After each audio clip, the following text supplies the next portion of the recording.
feed her. Are you certain? Ma'am, I couldn't be more certain. I have never seen such an expression. She's let go. She's completely let go. Her face is like something... Ma'am, it's like... her eyes. I swear she no longer sees anything around her. But is she still? Yes, she's alive. I'm certain she is. Yes, I reviewed this movie already, but I want to redo it for various reasons. Mainly because there is much more to be said about this film and the theories which surround it. As my last review was off script, this one will be on.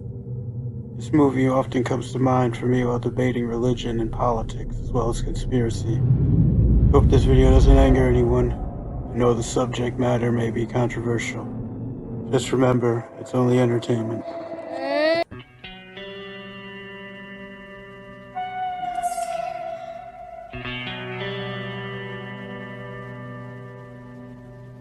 Not scared now.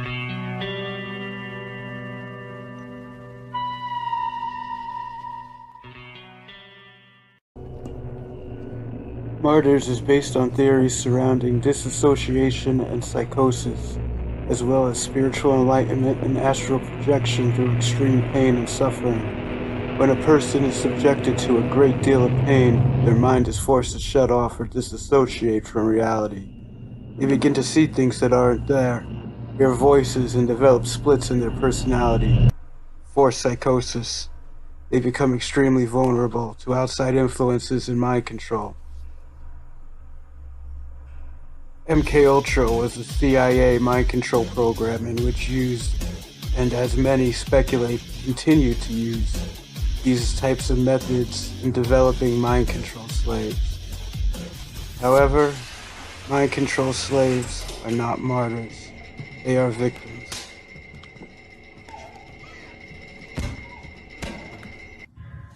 It is so easy to create a victim, young lady. So easy. You lock someone in a room with no light. Soon they begin to suffer. Then you feed that suffering. Slowly, methodically, systematically, coldly, for a long time. You then witness your subject going through several mental states. The mental trauma starts to break them. And that small, easily opened crack makes them see things that don't exist in our world.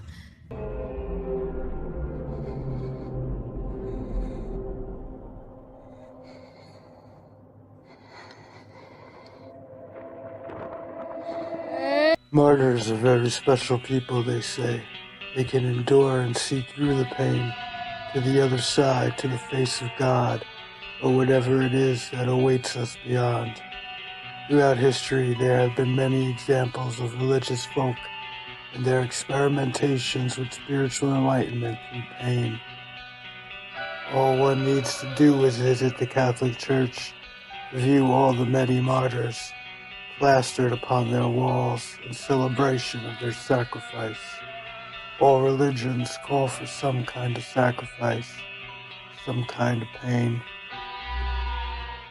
A true martyr is a special person. They are exceptional beings. They withstand paralyzing pain, young lady. They can survive total deprivation. They carry all the sins of the world. It's their sacrifice. They transcend themselves completely. Do you understand? They are transfigured.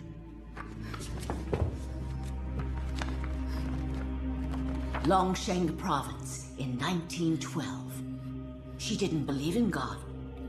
She stole a hen, but it cost her dearly. In the photograph, you can see she's still very alive. Look at her eyes.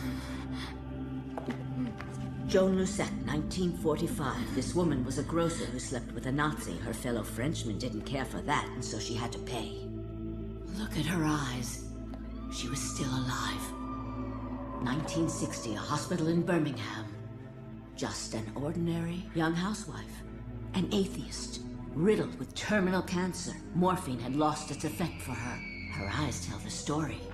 Beaten with a pipe by her jealous husband after his release from prison. Crushed in a car wreck from which he couldn't be pulled out. A leukemia victim in her final moments alive. Suffering excruciating pain from a rare disease. 17 hours of mind-numbing agony. Starving to death after 2 years.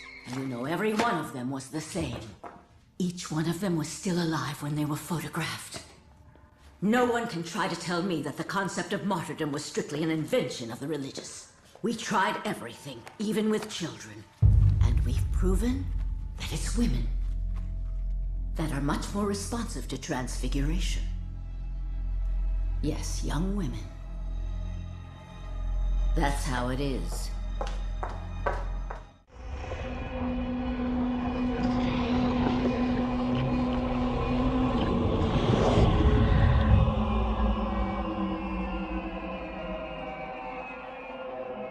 These types of elitist cults do supposedly exist and are run by many of our top-ranking political figures. There are many documentaries available on YouTube discussing SRA, or satanic ritual abuse and trauma-based mind control. Though much of this is chalked up to conspiracy, it is, as always, up to the viewer to decide.